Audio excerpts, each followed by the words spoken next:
안녕하세요. 있는 거 없는 거 전부 다 다른 자식들 퍼주고 나서 이제 와서 사는 건 저희랑 살겠다는 시어머니와 연을 끊게 된 이야기하러 이렇게 찾아왔습니다. 남편과는 같은 회사를 다니며 직장 생활을 하다가 처음 알게 된 사이예요. 같은 부서라서 자주 마주칠 일은 거의 없었다 보니 입사 초반에는 그냥 지나가다가 마주치는 정도로 얼굴도 겨우 알고 지내는 사이였어요. 그러다 제가 부서 이동을 하게 되면서 그때 같은 부서 사람으로 일을 하게 되었지요. 이후로 특별한 계기가 있던 것은 아닌데 그냥 일하면서 자주 이야기 나누고 그러다 보니 서로 점점 가까워졌고 그러다 본격적으로 연애를 시작하게 되었습니다. 이후로 회사에는 저희 두 사람 관계를 딱히 숨기지 않고 공개 연애를 했어요. 사내 연애를 하다 보니 주변 사람들이 결혼은 언제 할 거냐 하는 농담을 자주 하고는 했죠. 그때는 무슨 결혼이냐며 아직 모른다 그런 식으로 받아치곤 했는데 그렇게 연애를 시작한 지 3년이 되니 어느덧 저와 남편은 결혼을 준비하고 있었습니다. 그렇게 직장 동료들의 축복 속에 3년간의 연애를 마치고 재작년 결혼을 했어요. 하지만 그때는 내 결혼 생활이 이렇게 흘러가리라고는 정말 상상도 못했네요. 저는 서울에서 차로 8, 9시간은 걸리는 지방에서 나고 자랐습니다. 친정부모님은 농사를 지으시는데 땅은 2만 평 정도고 여러 작물을 다루십니다. 돈은 제법 되는 걸로 알아서 친정아버지도 농담처럼 회사 다니다 힘들면 때려치고 내려와서 농사나 지어라 하시는데 그럴 때마다 친정어머니는 아주 질색을 하시지요. 저는 저희 부모님 직업을 부끄럽게 생각해 본 적은 한 번도 없습니다. 하지만 서울에 있는 대학에 합격해 상경하게 된 이후로 사람들이 농사에 대해서 저와는 조금 달리 생각하고 있다는 걸 알게 되었어요. 어쩌다 친정부모님이 농사를 짓는다고 하면 하나같이 다들 저희 부모님이 돈은 안 되고 힘든 일을 하신다고 생각하는 눈치더라고요. 저도 엄청 어려운 상황에 노력해서 자수성가한 사람처럼 대하는 분위기였고요. 처음엔 그런 반응이 속상해서 그런 편견을 바로 잡아주고 싶은 마음에 이렇게 저렇게 구구절절 설명을 하기도 했는데 그런다고 별로 달라지는 것도 없고 언젠가부터는 매번 똑같은 이야기를 수많은 사람들한테 해야 하는 저도 힘들더라고요. 그래서 그 뒤로부터는 그냥 부모님이 뭐 하시냐 물으면 시골에서 조용히 농사 지으면서 지내신다고 대충 이야기하고 이후로 상대가 어떻게 생각을 하건 말건 관심을 두지 않게 되었습니다. 저희 남편의 경우도 서울 토박이는 아니에요. 서울에서 차로 1시간 반 정도 떨어진 곳에서 나고 자랐죠. 그래도 경기권이다 보니 저희 집같이 농촌은 아니고 그냥 작은 읍단위 지역에 사는 평범한 집이었습니다. 아버님 어머님 두 분이 같이 식당을 하셨는데 한때는 TV에도 소개되고 했었을 만큼 인기가 있었던 가게였는가 봐요. 그런데 그 식당을 다른 자식들하고 상의도 없이 몇 년 전 아주버님한테 넘겨주셨답니다. 저희 남편에게는 위로 4살 많은 형과 아래로 2살 어린 저와 동갑인 신우가 있거든요. 그런데 저희 남편과 달리 아주버님이 오랫동안 진로를 정하지 못하고 방황을 했던 모양이에요. 그렇다고 아버님 어머님이 그걸 보고만 계셨던 건 아니고 이거 배운다 하면 돈 대주고 저거 배운다 하면 돈 대주고 그러셨다는데 그럴듯한 결과를 한 번도 낸 적이 없었답니다. 까먹은 돈만 몇 천은 될 거라대요. 그리고 그 와중에 장가도 갔는데 벌어놓은 돈이 없으니 무슨 돈으로 장가를 갔겠어요? 그 또한 전부 저희 아버님 어머님 주머니에서 나온 돈이었지요. 그런데 문제는 장가까지 간 아주버님이 밥벌이를 못하니 형님이 같이 사내 못 사내 하고 난리를 쳤던가 봐요. 그때쯤 시부모님도 장사는 이제 체력적으로 힘들어서 언제 그만하니 많이 생각하던 시기였었는데 형님 달래준답시고 아버님 어머님이 그 식당을 아주버님네한테 넘겨주신 거지요. 저희야 멀쩡한 직장이 있고 자리까지 잡은 상황이다 보니 그 식당이 탐이 난다거나 하는 건 아니었는데 그래도 부모님께 잘 되는 식당을 물려받았으면 책임감을 가지고 이끌어 나갈 생각을 해야 하잖아요. 그런데 툭하면 이래서 문 닫고 저래서 문 닫고 재료 손질하기 까다롭다고 잘 나가던 메뉴를 홀딱 없애질 않나. 생물을 냉동으로 바꿔서 쓰질 않나. 자기들 편한 대로 가게를 바꿔나가기 시작한 겁니다. 시부모님이 하시던 거 그대로 따라해도 한참 모자랄 판에 지들 입맛대로 가게를 손보기 시작하니 가게가 금방 내리막을 걷더래요. 그래도 어머님 아버님이 평생을 두고 하던 가게였더니만큼 애정이 남아있어서 그랬나. 어떻게 또 막판에 당신들 노후 자금 다 끌어다가 대주셔가지고 용케 문은 안 닫게 만들어주셨다는데 가게 문 닫는 꼴을 보기 싫으면 어머님 아버님이 도로 가게를 가져오셨어야지. 그렇게 급한 불만 끈다고 해서 될 게 아니라는 생각밖에 들지 않았지만 그쪽 일은 그쪽 일이다 싶어서 그냥 신경 끄고 있었습니다. 신우도 사는 건 녹록치 않은 모양새였어요. 남편보다 어린 신우였지만 대학 졸업 후 동네 작은 회사에서 일 좀 하다가 바로 시집을 갔거든요. 결혼하자마자 애 갖고 그래서 회사 관두고 이후로 애를 연년생으로 둘이나 낳으면서 완전히 전업주부가 되었다대요. 그리고 신우네 남편은 결혼 전부터 동네에서 작은 카페를 하고 있었답니다. 처음엔 그래도 장사가 괜찮았던 모양이에요. 하지만 둘이 결혼하고 나서 2년 정도 지났나 그 즈음에 바로 옆 건물에 대형 프랜차이즈 카페가 들어왔답니다. 거기다 엎친 데 덮친 격으로 거기에 큰 대형 카페가 생기니 다른 저가형 프랜차이즈들도 하나둘씩 들어서기 시작했대요. 대형 카페 들어왔을 때는 그래도 작은 카페 찾아주는 손님들이 있긴 해서 이래저래 버티고는 있었는데 저가형 매장이 하나둘 들어차기 시작해서 5분 거리에 카페만 5개가 생기니 그때부터는 버틸 재간이 없더랍니다. 그때쯤 또 어머님 아버님이 신우네를 도와주신답시고 대출까지 받으셨다 들었습니다. 하지만 결국 신우 남편네 가게는 문을 닫게 되었고 문을 닫으면서 카페 대신 작은 분식점 하나를 열었다는데 그 돈마저 시부모님 이름으로 대출을 또 받아서 열게 되었다는 거예요. 말로는 신우가 갚는다고 했다는데 누가 갚고 있는지 그 속을 누가 알겠어요. 이런 모든 사정을 결혼 전에 알았다면 제 결정이 좀 달라졌을까요? 그럴지도 모르지요. 하지만 결혼 전에는 그저 어머님 아버님이 식당을 하시고 TV에도 나왔다 해서 더 깊게 파고들 생각을 못했어요. 식당에 가보시면 알겠지만 내부 인테리어도 그렇고 제법 그럴듯하거든요. 그리고 아주버님이나 신우 다 가정 꾸리고 잘 산다 하는데 제가 솔직히 어떻게 해놓고 사는지 뭘 먹고 사는지까진 따질 수 없잖아요. 그저 가족들 다 자기 밥벌이는 하고 사는구나 그럼 됐다 싶었네요. 남편하고 저 두 사람만 놓고 봤을 때는 솔직히 비슷비슷한 조건이기도 했고요. 결혼할 때 시댁으로부터 도움은 전혀 받지 않았습니다.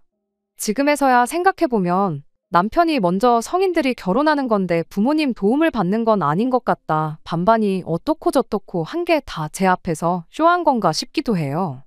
어차피 아버님 어머님은 저희를 도와주실 형편이 못 되었으니까요. 하지만 그때는 남편이 하는 말이 그럴듯하다. 일리가 있다 싶었어요. 그리고 어쨌든 저희 부모님도 농사로 힘들게 돈을 벌고 계셨으니 저도 손 벌리고 싶지 않았고요. 친정부모님은 그래도 아무것도 안 해가면 시부모님 눈밖에 나지 않겠냐며 예단 비용으로 2천만 원을 주셨는데 솔직히 그 돈은 제가 중간에서 가로챘어요.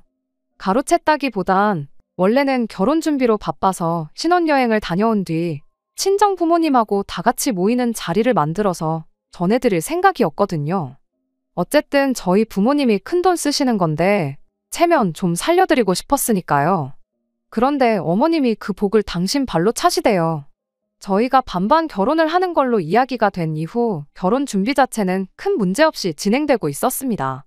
집은 남편과 제가 모아둔 돈을 합치고도 부족해 대출을 받아서 서울에 있는 아파트 전세로 일단 들어갔어요. 집뿐만 아니라 혼수도 그랬지요. 결혼식 비용은 들어온 축의금으로 각자 해결하기로 했고요. 그런데 결혼식 당일날 어머님이 급하게 쓰실 곳이 있다며 축의금을 달라고 하시대요. 결제는 해야 되는데 어머님이 옆에서 계속 축의금 타령을 하시니 정신도 없고 그래서 일단은 알겠다 하고 빌려드렸습니다. 그런데 그런 와중에 축의금까지 그렇게 가져가시곤 시간 지나서 그 돈은 언제 주실 거냐 물으니 그 돈은 당신이 그간 뿌린 돈을 수거한 거나 마찬가지라며 못 준다고 딱 말을 자르더라고요. 솔직히 좀 황당했지요. 시댁 쪽 하객 대부분이 남편 하객이었으니까요. 축의금은 원래 부모님한테 드리는 거다 하는 말이 많아서 저도 되도록이면 이야기를 더 꺼내고 싶지는 않았어요. 그저 그렇게 가져가실 거면 빌려간다고 할 게 아니고 결혼 전에 미리 남편에게 전해놓는다던가 하는 게 맞지 않나 싶었죠. 하지만 무엇보다 가장 황당했던 건 그렇게 가져간 축의금이 알고 보니 아주버님 손으로 들어갔다는 사실이었지요. 나중에서야 알게 된 건데 아주버님이 그때 마침 급하게 식당 일로 돈이 필요했다나요? 말로는 다 가져간 게 아니라 1,000만 원도 안 됐다는데 1,000만 원이고 1,000원이고 돈은 돈이잖아요? 며느리로서 이렇게 말하자니 그렇지만 어머님도 아주버님도 괘씸해서 친정에서 받아온 예단비 2,000만 원을 제가 그냥 중간에서 갖기로 하고 아무것도 안 해드린 거예요. 이후로 솔직히 저나 남편이나 시댁 식구들하고는 뭐 크게 교류가 없었습니다. 일단 시댁하고 물리적인 거리가 크다는 게 가장 큰 이유였지요. 물론 양가 부모님께 똑같이 매달 용돈이나마 필요한데 쓰시라고 30만 원씩 보내드렸고 명절이나 어버이날, 시부모님 생신같이 저희 도리를 해야 하는 날은 챙겼지만요. 하지만 그 외에는 가족 모임이라던가 그런 건 굳이 나서지 않았네요. 그러던 중 아버님이 저희 결혼한 지 2년쯤 되던 해에 폐암 판정을 받으셨어요. 그리고 뭐 제대로 손 써볼 여유도 없이 반년도 채 되지 않아 돌아가셨지요. 장사하면서 그렇게 시간 나면 담배를 피워대더니 인간이 결국 폐암으로 죽었다면서 슬퍼하시는 시어머니를 보니 이때는 뭐 그동안 서운했고 그런 걸 떠나서 저도 그렇고 다들 상심이 컸고요.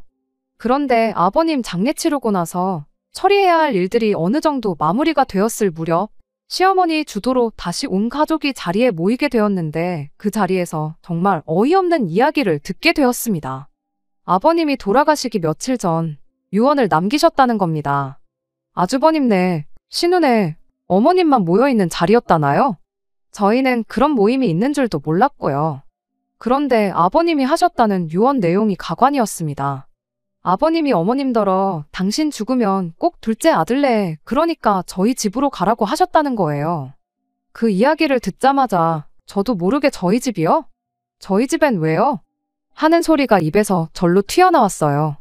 왜 평생을 살아오신 삶의 터전이나 마찬가지인 여기를 두고 연고 하나 없는 저희 집으로 가라고 하신 거냐 물으니 그 의중이야 당신인들 알겠냐 하고는 말을 줄이시더라고요. 그렇잖아요. 시누나 아주버님네가 저희처럼 다른 지역에 자리를 잡으셨다면 모를까 난데없이 콕 집어서 저희 집에 가서 살라고 하셨다니 솔직히 그 말을 믿을 수가 없었어요. 시어머니 생각에는 그동안 시누랑 아주버님네하고 가까이 살았던 만큼 저희들한테 소홀했던 게 마음에 걸렸던 게 아니겠느냐고 하시는데 솔직히 말해서 무슨 말로 포장을 한들 도저히 납득이 가지 않는 소리였습니다. 그 와중에 아주버님이랑 신우가 입을 모아서 그래도 아버지 마지막 말씀인데 자식이면 그 유언을 따르는 게 그림이 좋지 않겠냐며 시어머니가 저희 집에 와서 사는 걸 부추기대요. 아무 말도 나오지 않는 상황에 일단은 남편이 그건 말도 안 되는 소리다 하고 딱 잘라 거절을 해준 덕분에 당장 시어머니가 저희 집에 와서 사는 일은 없게 되었습니다. 그렇게 시아버지가 돌아가시고 나서 1년이 채 되지 않았을 때 일이에요.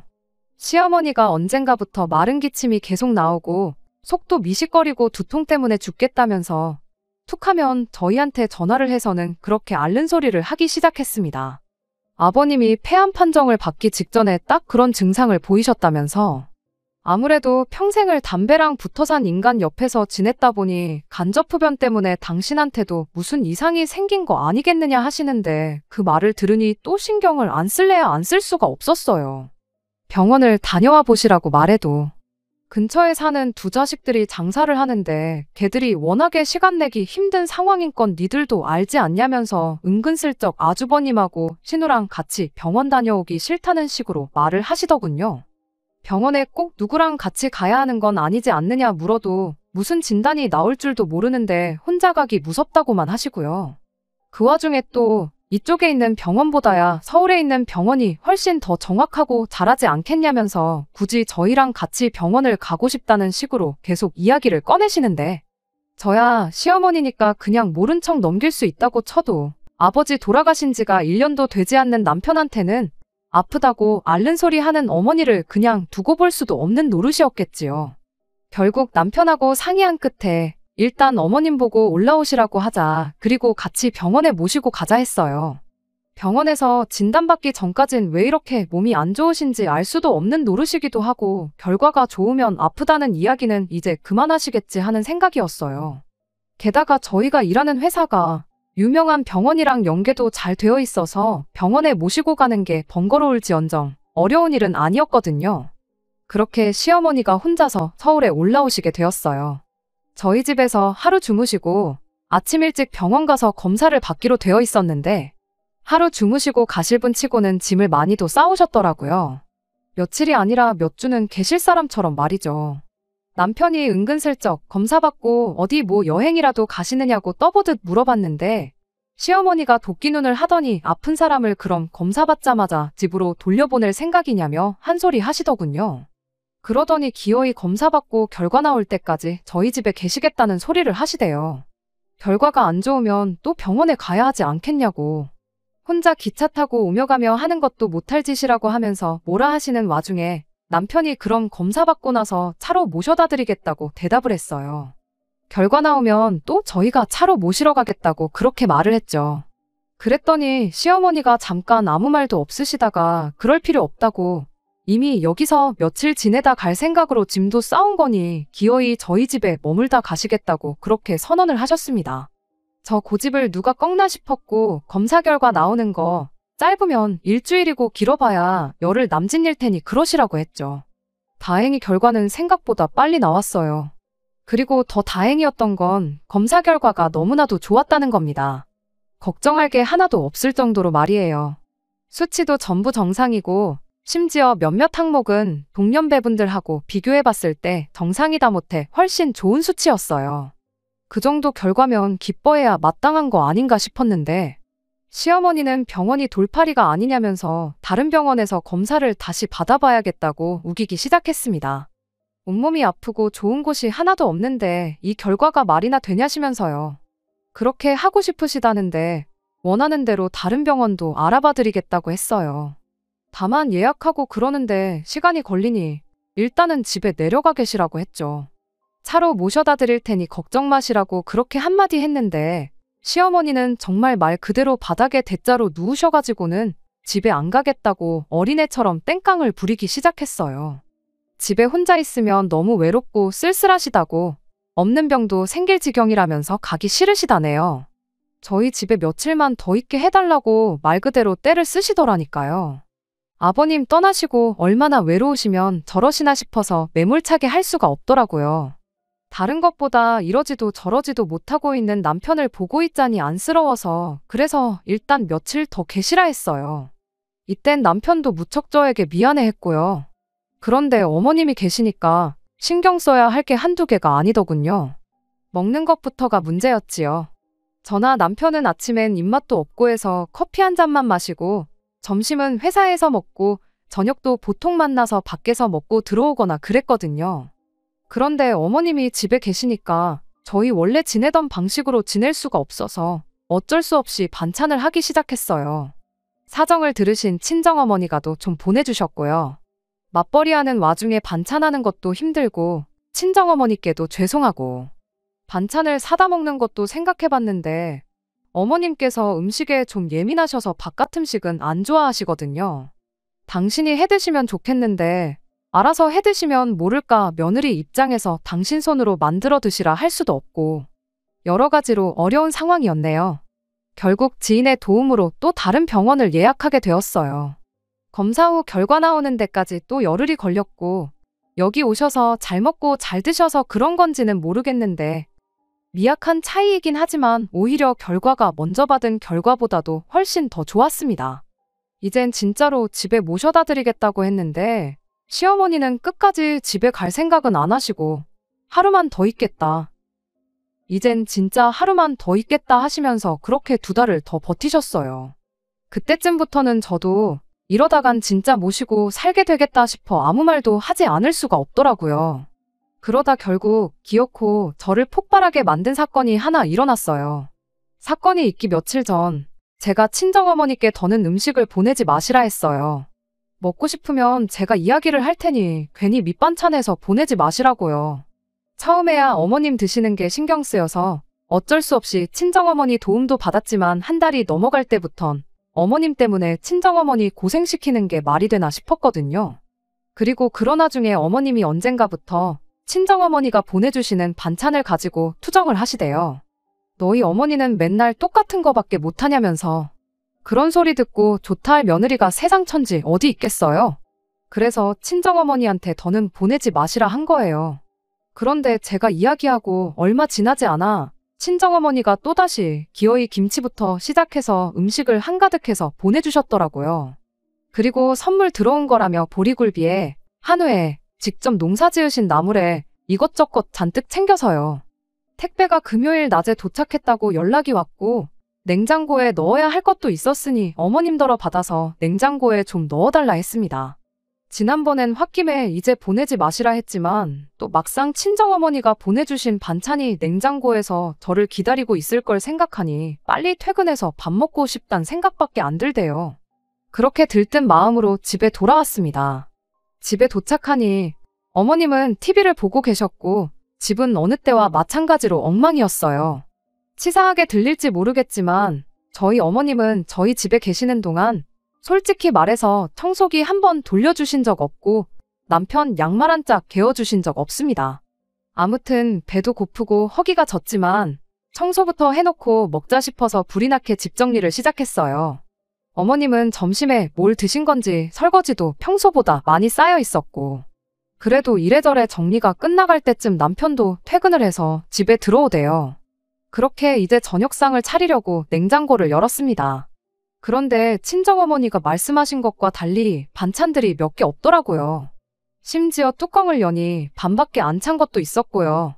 그래서 어머님께 이게 전부냐 물으니 어머님이 아무렇지도 않은 표정으로 반찬이 너무 많아서 신우를 불러서 챙겨주셨다는 겁니다. 제가 황당해서 저한테 말도 안 하고 신우한테 준 거냐니까 그럼 당신이 그런 것도 저한테 허락을 받아야 하냐대요. 어이가 없어서 저희 친정어머니가 보내주신 거잖아요. 라고 대꾸하니 니네 친정어머니가 너 혼자 먹으라고 보냈겠냐면서 저더러 욕심도 사납다 그러시는 거예요. 그러면서 저더러 성격을 좀 고쳐 그러는데 황당해서 말도 잘 안 나오대요. 그리고는 설마 싶어서 냉동실을 열어보니 친정어머니가 보내주셨다는 것들도 하나도 안 보였어요. 제가 보리굴비며 한우랑 나물 말린 건 다 어디 있냐고 하니까 어차피 니들 집에서 밥도 잘 안 먹지 않냐면서 거기 신혼에는 애들도 있고 그래서 그것도 줬답니다. 얼마나 아무렇지 않은 표정으로 뻔뻔하게 말씀하시던지 황당해서 기가 차더라니까요. 저는 말 그대로 할 말을 잃었습니다. 어쩜 저렇게 뻔뻔하신가 싶고 어디부터 따져야 되나. 화가 나서 머리가 안 돌아가는 느낌이었달까요? 그런데 그때 모든 상황을 지켜보고 있던 남편이 재산은 형한테 다 퍼주고 이제 퍼줄 게 없으니 우리 집 냉장고를 신우한테 퍼주냐면서 도대체 나한테는 뭘 해주려고 이러는 거냐고 빈정대기 시작했어요. 그러자 어머님께서 당신 사는 집 거기 보증금 빼서 저희 주신답니다. 저는 솔직히 그때까지 그 집은 그래도 어머님 아버님 명의로 돼 있는 줄 알았는데 반전세라는 사실을 알고 깜짝 놀랐어요. 그러자 남편이 그까짓 거 보증금 뭐 2천이나 되냐 3천이나 되냐 짜증을 내더니 그 돈 받고 독박 쓸 일 있냐면서 대뜸 어머님더러 집에 가게 짐 챙기라 그러대요. 그런데 어머님이 집 싫다, 안 간다 하시니까 그러면 신혼에 데려다 준다고 빨리 옷 입으라고 윽박을 질렀어요. 저는 남편이 그 정도로 세게 나올 줄은 몰랐고 못 간다 버티시는 어머님을 보니 마음이 좋지가 않더군요. 그렇지만 남편을 말리거나 나서고 싶지는 않대요. 저도 저대로 어머님께 서운하고 맺힌 게 있었으니까요. 어머님이 이런 법이 어딨냐. 네 아버지 유언 못 들었냐. 어떻게 네가 나를 내쫓냐며 못 간다고 버티시는데. 이게 다 무슨 꼴인가 싶고 한숨만 나오더군요. 그래도 결국엔 남편이 어머님을 끌고 나갔습니다. 그리고 베란다에서 내려다보니 남편이 기어이 어머님을 차에 태우더라고요. 그리고 곧이어 남편이 전화로 저한테 어머님 짐 가지고 내려오래요. 전 그때 남편이 시키는 대로만 움직였어요. 그렇게 어머님 짐을 챙겨서 1층으로 내려가니 남편은 운전대를 잡고 씩씩거리고 있고 어머님은 흐느끼고 계셨습니다. 당신이 뭘 그렇게 잘못한 거냐며 너네는 여유 있게 살지 않냐? 아주버님네하고 신우네는 그게 안 되니까 좀 도와준 건데 그걸 이해를 못하냐면서.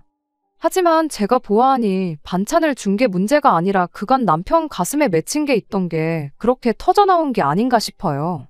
그러니 더욱이 제가 끼어들 수도 끼어들고 싶지도 않았네요. 그리고 남편과 함께 차에 올라탔고 그 길로 신우네 집으로 향했습니다. 신우네 집 앞에 도착해 신우를 불러냈고 그대로 어머님을 내려드렸지요. 신우가 어머님을 보더니 놀라면서도 난처한 얼굴로 지금 이게 무슨 일이냐고 저희에게 묻길래 어머님한테 직접 여쭤보라 했네요.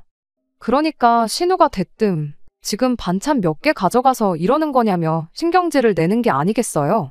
그러자 남편이 반찬 몇 개? 어머니야 그렇다 쳐도 너는 그러면 하다못해 잘 먹겠다 연락이라도 하는 게 예의 아니냐면서 싸가지가 없다고 욕 비슷하게 뭐라 했지요. 그런데 웃긴 건 알고 보니 신우가 진짜 저럴 법도 한 게 거의 2시간 거리 저희 집까지 와서 받아간 게 반찬 조금밖에 없었던 거예요. 그냥 시어머니 잘 지내시나 궁금해서 왔다 간 거지 반찬 조금 얻어간 거 그거 기름값도 안 나온다면서 따지고 들더라고요. 그래서 친정어머니가 보내주셨다는 한우랑 보리굴비같이 조금 비싼 것들의 행방을 물었는데 신우가 그건 또 뭔 소리냐며 금시초문인 반응이었어요. 알고 보니 그 와중에 시어머니는 신우 오기 전에 아주버님 먼저 불러내서 그 집에 따로 챙겨줬던 겁니다. 그러니까 또 신우는 신우대로 시어머니한테 섭섭하다고 난리를 치더라고요. 그러더니 저희한테 그렇게 한마디 하대요. 엄마가 우리보다는 큰오빠를 더 우선시하시는 것 같은데 우리 집 말고 그 집에 모셔다 드리라고요.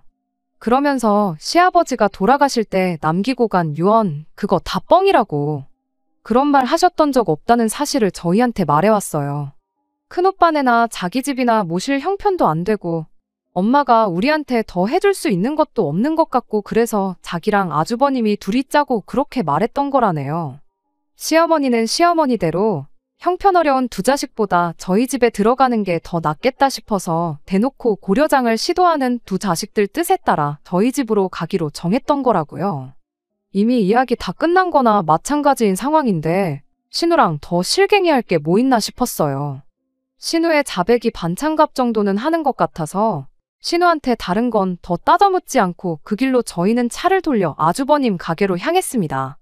남편 어릴 적에는 그래도 줄도 서서 먹는 그런 가게였다는데 저희가 갔더니 손님 하나 없고 아주버님이랑 형님 두 분 말고는 아무도 없었어요. 그 와중에 고기도 안 파는 가게에 고기 냄새가 가득한 게 저희 집에서 가져간 한우를 그새 구워 먹었나 보더라고요. 아주버님 입 근처에 기름이 번들번들해서는 당장 우리 두 사람 입에 풀칠하기도 힘든데 어머니까지 모실 여력이 안 된다면서 모시고 살 생각 없다고 딱 잘라 말하는데 참 재수없다는 말 말고는 달리 표현할 말이 없었습니다. 남편은 아주버님한테 여태까지 받아쳐먹은 게 있으면 한 번은 자식 노릇 좀 하라고 단호하게 한마디 하고는 신혼에서 했던 것처럼 실갱이 할 필요도 없이 그 길로 시어머니 짐이랑 어머님 내려다 드리고 그대로 차를 출발해서 집으로 돌아왔어요. 그 뒤로 며칠 내내 신우랑 아주버님이랑 번갈아 가면서 나는 못 모시네, 나도 못 모시네 하면서 한참 난리통이었지만 남편이 워낙에 단호하게 나오니 두 사람도 이내 포기했는지 언젠가부터는 연락이 더 이상 오질 않네요. 솔직히 저도 그렇고 남편도 그렇고 마음이 후련하고 그런 건 아니에요. 그런데 뭐 남편이 먼저 다 필요 없다, 사람 대접해주는 처가에 더 잘하고 살겠다 하니 저로서는 거절할 이유도 싫다 할 필요도 없잖아요. 시어머니는 결국 혼자 지내시게 되었어요. 전 재산 뜯어먹은 두 자식들이 서로 못 모신다고 매일같이 싸워대는데 이러다 자식들끼리도 평생 안 보고 지내게 될까봐 그런 선택을 하신 것 같은데 그러게 자식 셋 고루고루 챙겨주셨으면 얼마나 좋았을까요? 아니면 아예 다들 각자 도생하게 내버려 두시던가. 아무렴 다른 두 형제와 다르게 혼자 잘 자리 잡았다고 해도 조금이나마 시어머니한테 다른 형제들에 비해 차별받은 거 없었다 생각했으면 남편도 저렇게까지 단호하게 나오진 않았을 거라 생각해요. 시어머니 모시고 살고 싶지는 않지만 남편이 그동안 받은 게 있으니 그냥 두고 볼 수 없다고 나오면 저도 어쩔 수 없이 남편 뜻에 따랐을 거라는 생각도 들고요. 뿌린 대로 거둔다는 말이 딱인 것 같습니다. 새싹 하나 띄우기도 척박한 곳에만 열심히 씨를 뿌려대셨으니 시어머니가 그 열매를 수확하는 일은 아마 없을 것 같네요. 끝까지 들어주셔서 감사합니다. 오늘의 사연은 여기까지입니다. 구독과 좋아요, 알람 설정 부탁드리고 더 좋은 사연으로 다시 찾아뵙겠습니다. 감사합니다.